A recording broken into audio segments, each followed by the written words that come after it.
Hey, so welcome everyone. Appreciate you being here today. Today I have Dana Gonnerman with me. Dana wears a lot of hats. She's an author, a speaker, a trainer, a teacher. Dana, thanks for being here today. Thanks for having me, Tim. Absolutely. Hey, so if you would just share a little bit about your background, I'd appreciate it, and how you came to be in your coaching business today. So my academic background is in accounting, and I realized very quickly in my life that I wanted the options to earn an executive income, but still be able to stay home and be with my kids. That worked better for me.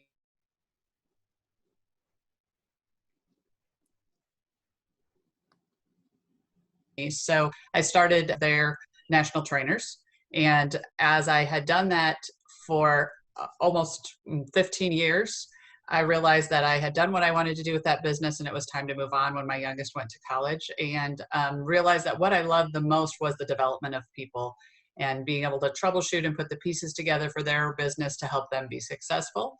So in 2011, started Mastering Excellence to do just that, to develop other businesses, share the expertise. I built the sales organization from just myself to 300 team members.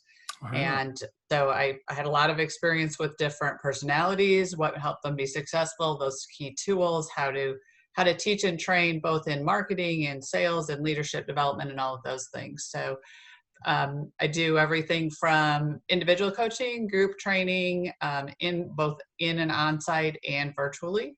So been working that business for, now since 2011. Fantastic. So it sounds like from what you just shared that you were already doing at least some of your coaching via virtual means. Correct. With coaching, I have that option. Group training is a little more of a challenge, but we can still do that. But I have had experience doing virtual coaching for years. And so I had a lot, when all of this happened, I had a lot of experience that actually was extremely beneficial, both to clients and non-clients, in how to do this and how to do it well and what errors not to make. Fantastic.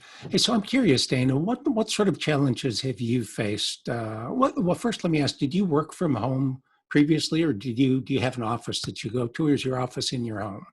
So I work out of a home office, and I have for over 20 years, over 23 years, I've worked from a home office in all of my businesses. So that actually gave me a decided advantage at this time.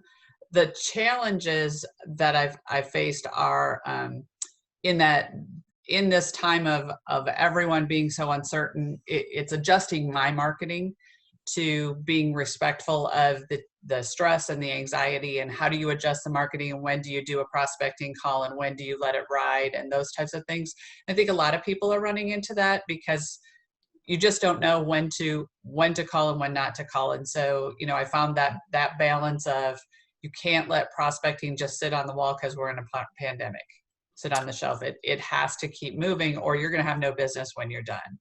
Absolutely. So, and that's a great point. And if you could expand on that a little bit, I'd really appreciate that. I know we're all asking for free advice here, but that's fine. everybody, myself included, has that question, front of mind. So what sort of strategy are you adapting?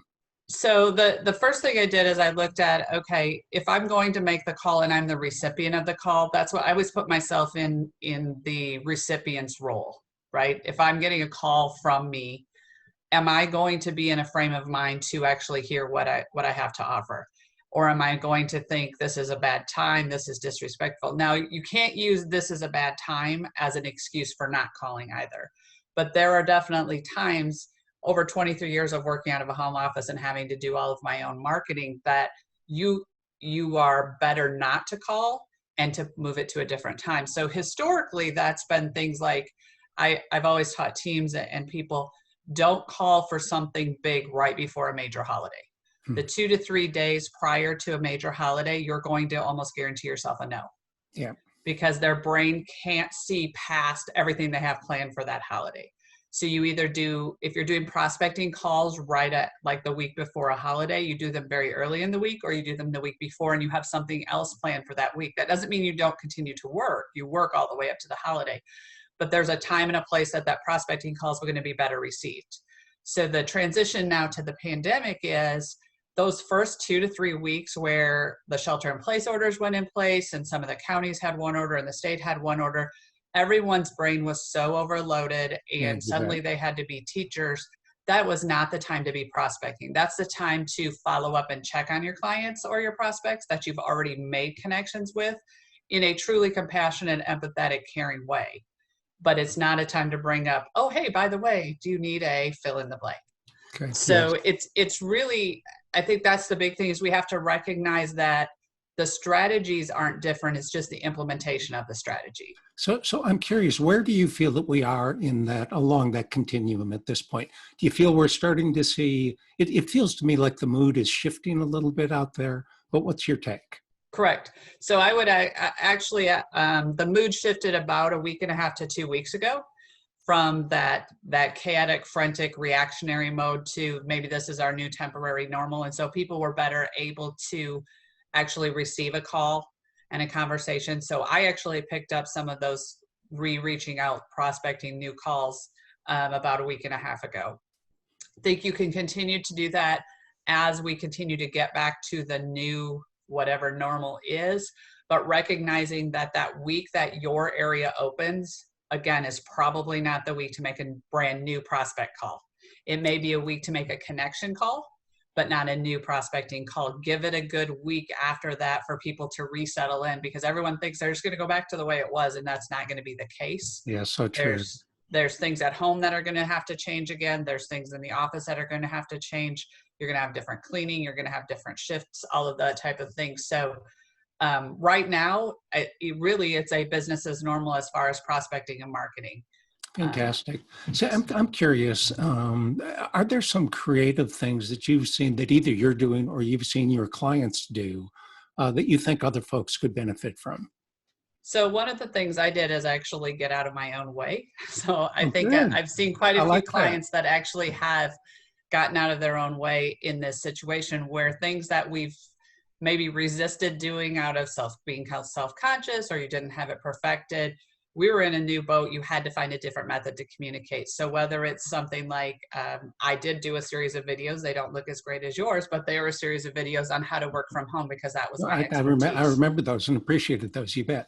So I had to get out of my own way on I don't love the way my voice sounds, or I'm having a bad hair day, whatever those is, You bet. whatever those are. And I have other clients who've had to do the same and teach their teams. I think the more difficult thing is if you have a team, teaching your team to do what you're actually leading with, because they're not seeing you visually right now. So you have to find creative ways to keep your team engaged.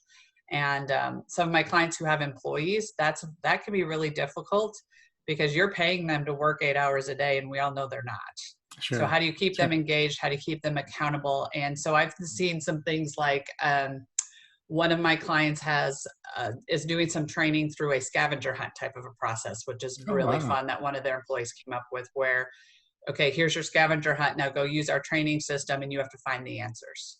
It's very But cool. it's a scavenger hunt. Yeah. So I think it's getting out of your own way with things that we should have been doing before and we're resistant to because it was too easy, actually, Absolutely. previously. I've visited with several folks who have had those sort of discoveries, myself included.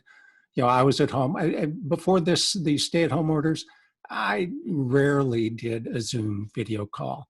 Now I'm doing 2 or 3 a day. So it makes a difference.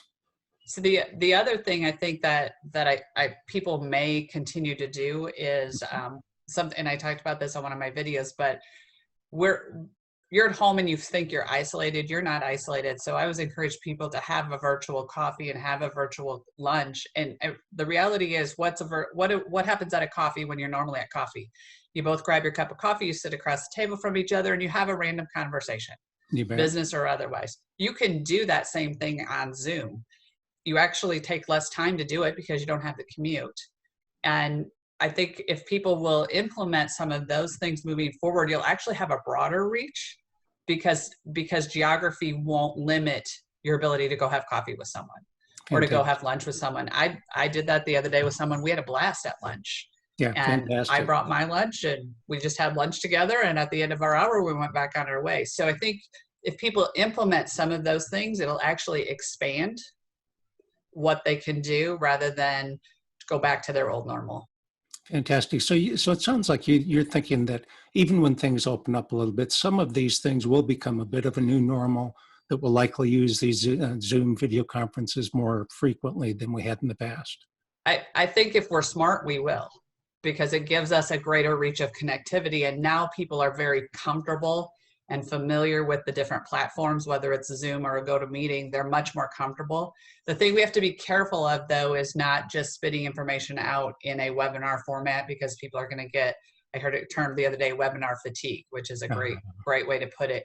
So I think moving forward, they're going to look for that hybrid where maybe you have some things that you can do virtually. You're not completely removed from an in-person situation, but there may be some options that I think you can use to actually expand your business rather than limit it by geography.